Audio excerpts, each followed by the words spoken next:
good to be with you. Welcome to Class Outside. Today, we're going to learn how to fix a connection error when setting up a TrueNAS jail. We'll need a TrueNAS server set up and the address for a domain name service.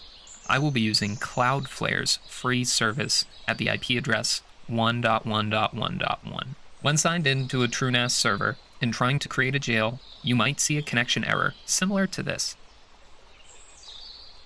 This may occur because some part of the software is looking for a website to download something and is using a domain name. Domain names are human-readable names like wikipedia.com. A domain name service looks up the machine-readable name or IP address that corresponds to this name.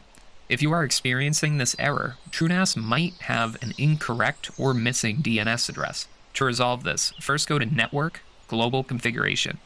From this screen, we should make sure that both the DNS and the default gateway are set up. To find your default gateway, you can open a command prompt and run ipconfig. Here, we can find the IPv4 value of the default gateway, or router, that connects your computer to the internet. After adding that, we can set our DNS server. I will use the current address for Cloudflare, which offers free DNS lookup. Google and other companies offer free DNS services as well. There are also paid services which offer other benefits like privacy and not logging your lookup requests. Once set up, we can save and try creating the jail again. Look at that! Together, we have resolved connection issues in TrueNAS. Please let me know down in the comments what you thought of this video. Have a great day, and thank you for attending Class Outside.